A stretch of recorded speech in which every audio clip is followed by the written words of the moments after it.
ब्रह्मा जी ने कहा, प्रभु आज बहुत समय के बाद मैं आपको जान सका हूं। कैसे दुर्भाग्य की बात है कि आप सबके हृदय में रहते पर देहधारी जीव आपको नहीं जान पा रहा। सबके हृदय में भगवान है, सबके अंतःकरण में भगवान विराजमान है। अरे जब अपने को नहीं जान पा रहा तो भगवान को कहां जान पावे। शरीर मानकर बाहर भटकते हुए पूरा जीवन व्यतीत हो जाता है, पूरा जीवन। भगवान आपके सिवा कोई है ही नहीं हो, ये सब नाम रूप मिथ्या, इन्हीं नाम रूप में फंस गया ये जीव। बहुत बड़ा जाल है। यद्यपि मृषा छूटति कठिनाई, इसीलिए त्राहि माम शरणागत प्रतिपाल प्रभु, बस उन्हीं का सुमिरन। ये गुणों से क्षोभित होने के कारण, सतोगुण रजोगुण तमोगुण से, ये जीव अपने स्वरूप की तरफ नहीं झांक पाता, बाहर ही माया की तरफ भ्रमित होता रहे। ये वस्तु ले ली, अब ये वस्तु ले लेंगे, ये इकट्ठा कर लिया, अब ये इकट्ठा कर लेंगे, ये पा लिया, अब ये पा लेंगे, ये कर लिया, अब ये कर लेंगे, बस ऐसे बाहर। देव, जब तक आपकी आराधना नहीं होती, आपकी कृपा नहीं होती, तब तक ये अज्ञान दूर नहीं होता। देखो प्रभु, मैं कितना प्रयास किया, लेकिन कमल कहां से प्रकट हुआ ये मैं नहीं जान पाया। और जब आपका भजन किया तो हृदय में ही प्रकाशित हो गया पूरा ज्ञान कि कहां भगवान विराजमान है, उनके नाभि कमल, और उनके ऊपर मैं बैठा हुआ हूं कमल पर, ये मैं देख पाया। सैकड़ों वर्ष ढूंढता रहा, नहीं मिले।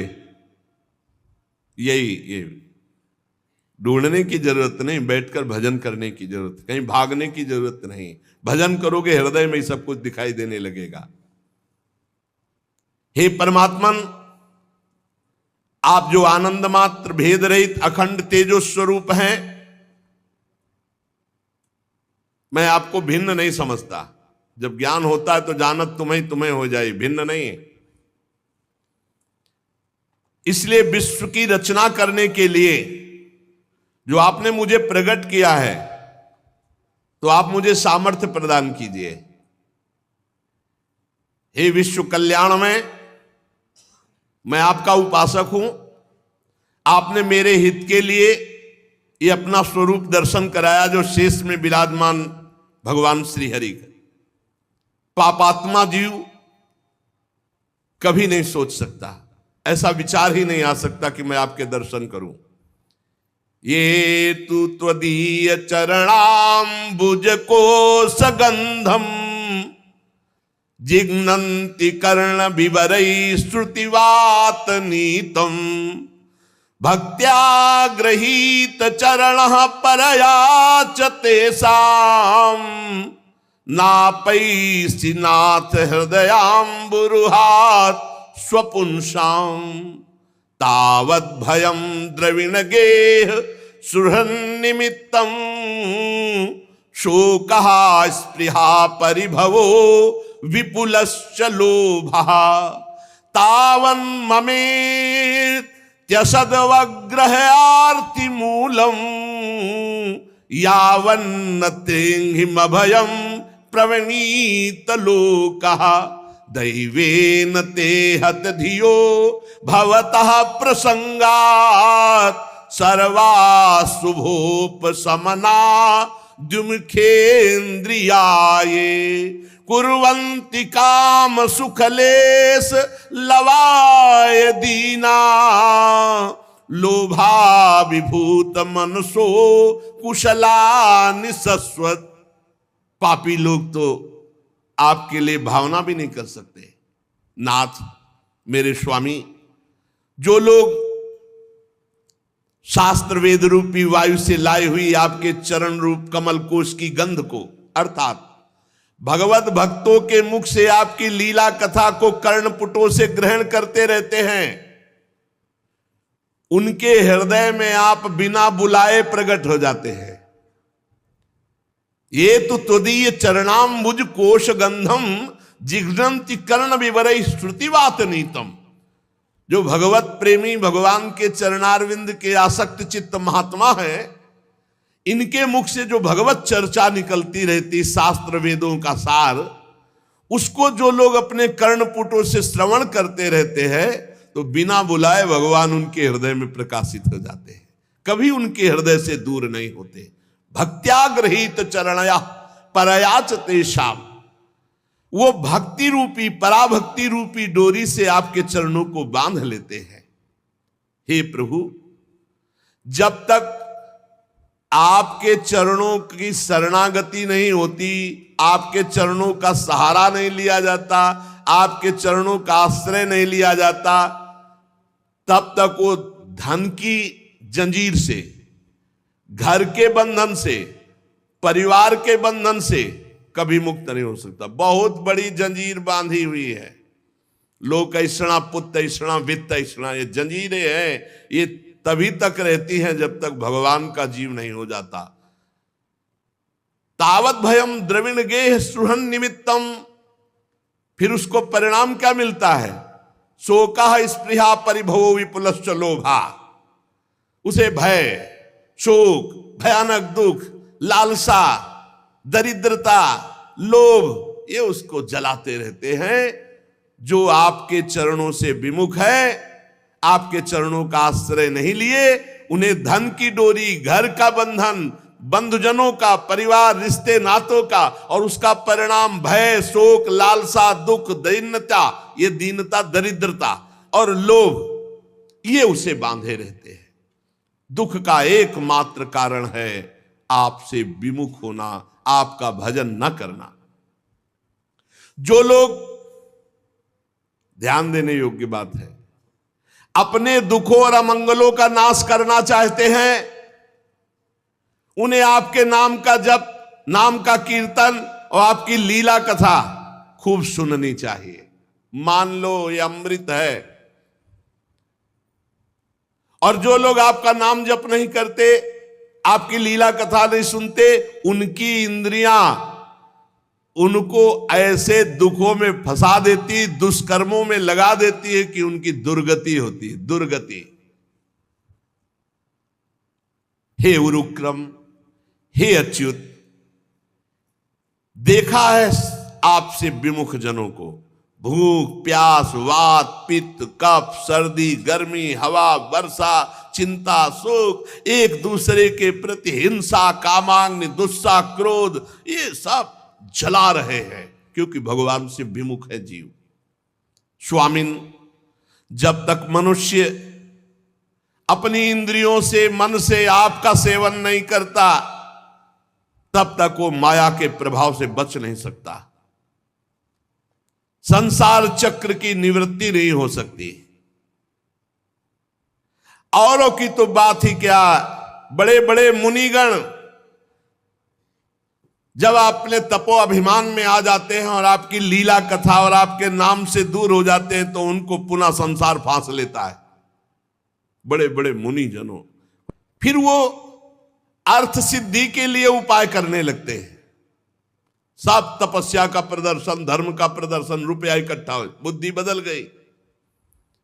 प्रभु, आपका मार्ग तो केवल आपके लीला कथा सुनने से ही समझ में आएगा। त्वं भावयोग परिभावित हृत् सरोजो, आसे श्रुते क्षित पथो ननुनाथ पुंसाम, यद्यधिया तवुरुगाय विभावयन्ति, तत्तद्वपुः प्रणय से सदनुग्रहाय। आपका मार्ग कैसे जाना जाता है? आपके प्रेमी भक्तों के द्वारा गाए हुई आपकी लीला कथा सुनने से। आप निश्चय ही भक्ति योग जिसके हृदय में होता है उसके अधीन हो जाते हैं। हे पुण्य श्लोक प्रभु, भक्तजन जिस जिस भावना से आपका चिंतन करते हैं, आप उसी भावना से दर्शन देते हैं, वैसा ही उनको सुख प्रदान करते हैं। जब ये बड़े बड़े देवता लोग या बड़े बड़े धनी लोग बड़ी बड़ी विपुल सामग्री से आपका पूजन करते हैं, तो आप उतना प्रसन्न नहीं होते जितना दैन्यता से प्रसन्न होते हैं। ये बात ध्यान रखो। धर्म की कमाई और दीन भाव और दीन भाव में एक रोटी और नमक भी भगवान को ऐसे करके, उतने में प्रभु प्रसन्न हो जाएंगे। पत्रम पुष्पम फलम तोयम ये में भक्त्या, भक्ति भाव से भर करके एक चुल्लू जल, एक फूल, एक पत्ता, एक कोई फल, इतने में मेरे प्रभु प्रसन्न हो जाते हैं। जो दूसरों का हित करता है भगवान उससे बहुत जल्दी प्रसन्न होते हैं। जो कर्म आपको अर्पण कर दिया जाता है वो अक्षय और अविनाशी हो जाता है। इसीलिए कहते हैं हर कर्म भगवान को अर्पित करो। दान, यज्ञ, कठिन तपस्या, व्रतादि, इनके द्वारा आपकी प्रसन्नता प्राप्त करना कठिन है। दूसरों का हित करो, खूब नाम जप करो, भगवान की लीला कथा सुनो, हर कर्म भगवान को समर्पित करो, इससे आप प्रसन्न होते हैं। यज्ञ किया, अभिमान है मैं बहुत यज्ञ करता, दान दिया मैंने इतना दान दिया, कठिन तपस्या मैंने तपस्या, मैं ऐसा व्रती, मैं फलाहारी, भगवान प्रसन्न होने वाले नहीं। हर कर्म भगवान को समर्पित करके दैन्य, इसी से भगवान प्रसन्न होते हैं। जब आप प्रसन्न होते हैं तो उसके अंदर ज्ञान प्रकट होता है। जब ज्ञान प्रकट होता है तो देखता है संसार की उत्पत्ति स्थिति संहार, ये एक भगवान की लीला हो रही है। ऐसे लीला विलासी भगवान को मैं बार बार नमस्कार करता हूं। जो जीवन भर भगवान की लीला कथा सुनते, नाम कीर्तन करते, अंतिम समय भगवान स्वयं उनके हृदय में प्रकाशित हो जाते हैं। अंतिम समय स्वयं नाम चलने लगता है, विवश होकर नाम चलता है। वो बेसुध है पर नाम चल रहा है, वो बेसुध है पर भगवान प्रकाशित हो गए। यही तो है जीवन भर भजन करने का फल। जन्म जन्मांतर की आवागमन से मुक्त होकर वो ब्रह्म पदवी प्राप्त कर लेता है, वो अजन्मा स्थिति प्राप्त कर लेता है। ये है आपकी शरण लेने का फल। जीवन भर शरण रहकर भगवान की निरंतर चर्चा सुनना, गाना, नाम जप करना, सेवा करना, जो भी कर्म कर रहे हैं भगवान को अर्पित कर देना। इसका फल क्या होगा? अब आगे हमारा जन्म नहीं होगा। इसी जन्म में अंतिम समय भगवान के दर्शन अगर पूरे जीवन में नहीं हुए तो इसमें लिखा हुआ है प्राण त्यागते समय विवश होकर नाम चलेगा और भगवान स्वयं प्रकाशित हो जाए। जीवन भर मेहनत की है, अब आखिरी भगवान बनाते हैं। जीवन भर प्रपंच और नाना प्रकार के विषय भोगे तो वही आएंगे चिंतन में, भगवान तो आएंगे नहीं। इसीलिए कह रहे कि जितना समय बचा है अब नाम जप करो, भगवत कथा कीर्तन सुनो, गाओ, खूब जीवन को आनंदमय कर लो। अगर चूक हो गई तो भाई फिर सुअर कुत्ता बन के भजन नहीं होने वाला, मानव देह में ही भजन होता है। ब्रह्मा जी ने कहा प्रभु जो कर्म आपको अर्पण कर दिया जाता है वो अक्षय हो जाता है, उसका कभी नाश नहीं होता और बहुत गुना बढ़ करके वो लाभ मिलता है। जैसे आपने कर्म किया, ये हम सत्संग में हजारों बार बता चुके होंगे कि अगर आप प्रतिपल अर्पित करते हैं कर्म, बहुत बढ़िया। अगर आप भूल जाते हैं तो एक एक घंटे में अर्पण कर दीजिए। यदि इसमें भी भूल हो जाती है तो सुबह से लेकर शाम तक का कर दीजिए।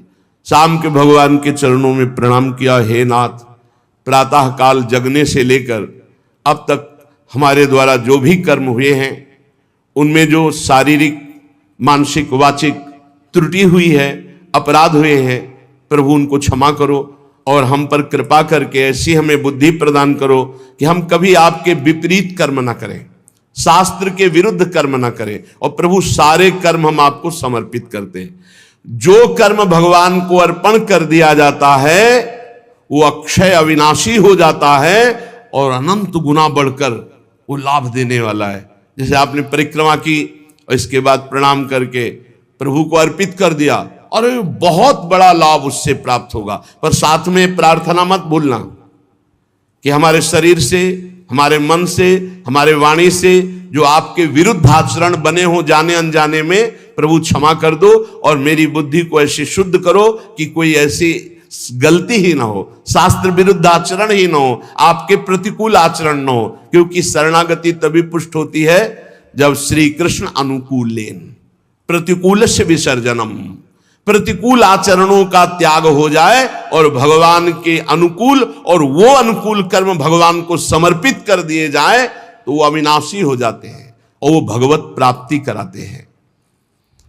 नाना प्रकार के जो भागवतिक कर्म हैं, जैसे यज्ञ है, दान है, तपस्या है, व्रत है, अगर ये भगवान को अर्पित नहीं किए गए तो थोड़े से अपराध में सब के सब नष्ट हो सकते हैं।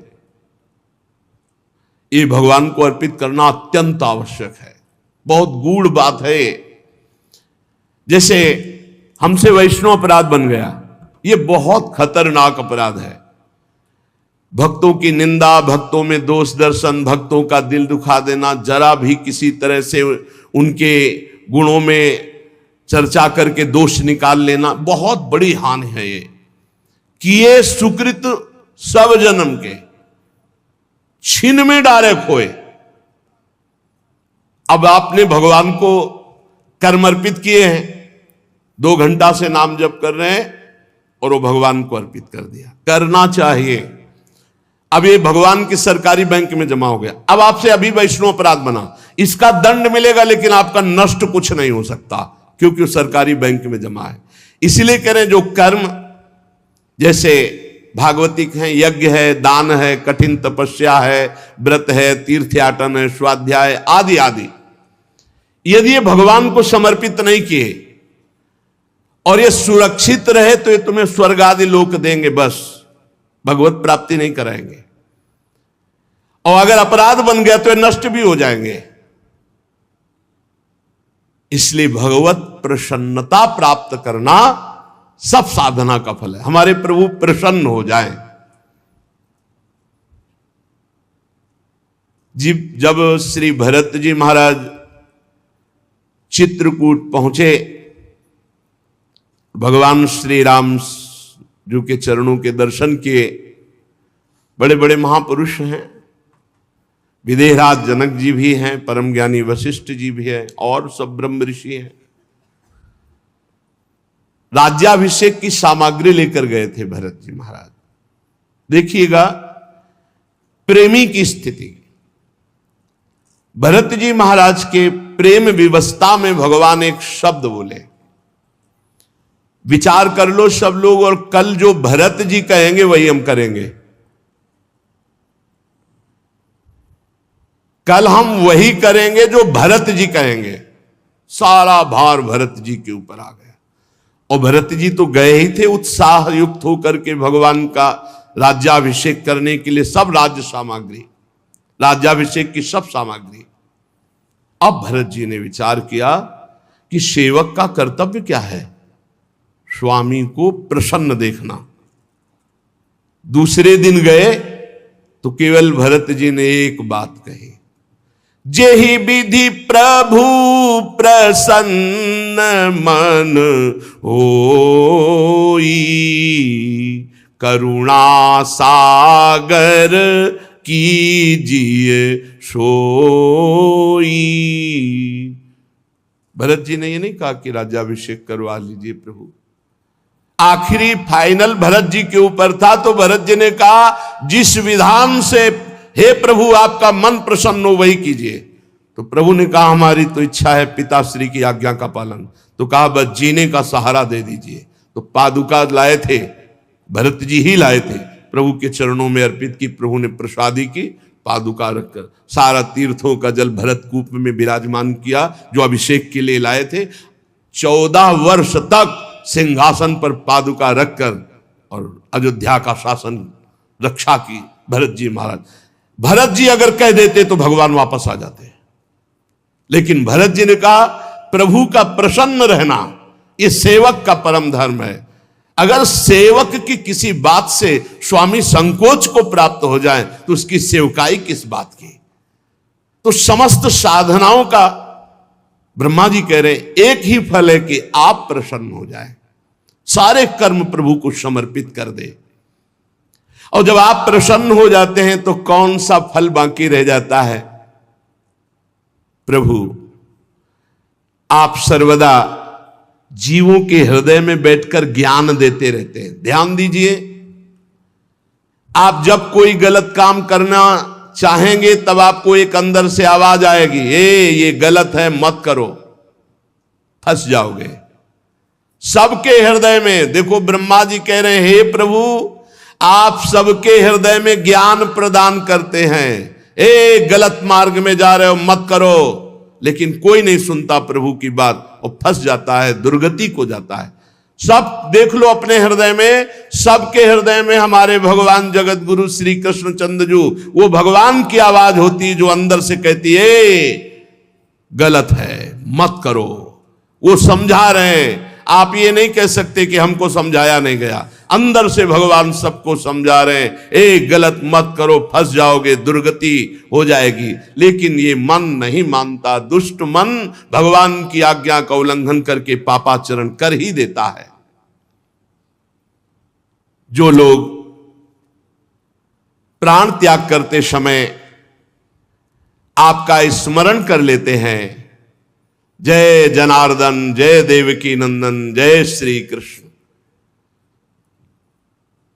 ऐसा नाम उच्चारण करने मात्र से वो जन्म मरण के चक्र से छूटकर ब्रह्म पदवी को प्राप्त होते हैं। पर हे अजन्मा, अंतिम समय उन्हीं के नाम आता है जो जीवन भर आपका नाम जप करते हैं, जीवन भर भजन करते हैं। ऐसा नहीं कि जीवन भर मनमानी पापाचरण करो, अजामिल की तरह तुम नारायण उच्चारण कर लोगे। वो तो महिमा संतों की थी जो अजामिल को ऐसा सौभाग्य मिला।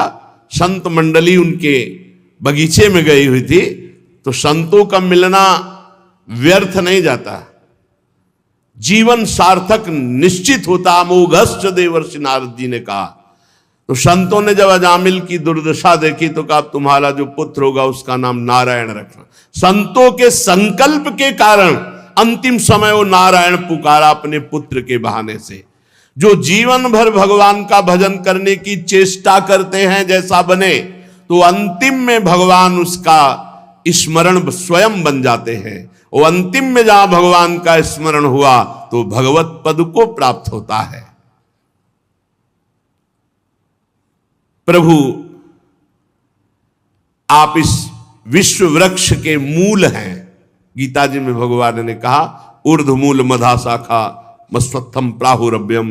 ये विश्व वृक्ष के मूल कौन है? भगवान श्री कृष्ण हैं। प्रभु ये काल सबकी आयु को काट रहा है, एक एक सेकंड आपका घटता चला जा रहा है, मृत्यु नजदीक आ रही है। यद्यपि मैं सत्य लोक का अधिष्ठाता हूं, हमारी आयु 2 परार्ध है, समस्त लोकों का बंधनी हूं, फिर भी मैं ऐसे ही डरता रहता हूं जैसे मनुष्य डरते हैं। किससे? काल चक्र से। उसी से बचने के लिए मैं हर समय आपकी आराधना करता रहता हूं। प्रभु आप पूर्ण काम हैं, आपको किसी से कुछ नहीं चाहिए, पर जो आपका स्मरण करते हैं आप बचा लेते हैं। इस संसार के काल चक्र से उसको बचा लेते हैं। आपके नाभि कमल से हे भगवान मेरा जन्म हुआ, मैं त्रिलोकी की रचना करना चाहता हूं, और आप भी जग चुके हैं, अभी तक आप शयन कर रहे थे। अतः प्रभु मेरी बुद्धि में ऐसी सामर्थ्य दीजिए, ब्रह्मा जी कह रहे कि जैसा मैंने पूर्व काल में मैं रचा था जगत, वैसा रच सकूं। प्रभु इस प्रलयकालीन जल में आपको शयन करते हुए काफी समय हो गया।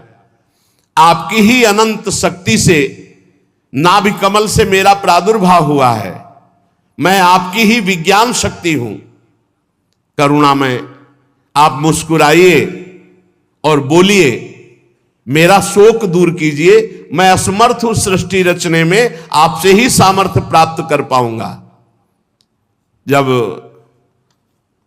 मैत्रेय जी ने विदुर जी से कहा ऐसी प्रार्थना ब्रह्मा जी ने की, तो भगवान ने कहा, हे वेद गर्भ, जो मेरी आराधना करता वो विषाद के योग्य नहीं रह जाता। तुम्हें विषाद नहीं करना चाहिए, क्योंकि तुमने मेरी आराधना की। ध्यान दीजिए, जो श्री भगवान की आराधना करता है उसे विषाद नहीं छू सकता। चिंता, शोक, डिप्रेशन, यही है विषाद। भगवद विमुख को यही प्रसाद मिलता है। चिंता, शोक, भय, उद्विग्नता, ये डूबा है, क्या होगा, ऐसा वैसा, भारी प्रपंच। तुम मुझसे जो चाहते हो वो सब तुम्हें प्राप्त है, बस तुम्हें तप के द्वारा उसे जागृत करना है। तुम समाहित चित्त जो ही होगे, तो आगे से आगे तुम्हारा संकल्प बनता जाएगा और सृष्टि वैसे रचती जाएगी। निमित्त तुम बनो, होगा मेरे इस द्वारा। ब्रह्मा जी नाना प्रकार के कर्म संस्कारों के अनुसार अनेक प्रकार से जीव फंसा हुआ है कर्मों में। जब मेरी अतिशय कृपा होती है तब वो कर्म जाल से निकल पाता है। कर्म जाल से निकल पाना भरोसा प्रभु का, कर्मों का नहीं। तुम सबसे बड़े मंत्र दृष्टा हो। तुम निरंतर मेरा भजन करते रहना तो सृष्टि में रजोगुण रूपी पाप तुम्हें बांध नहीं पाएगा।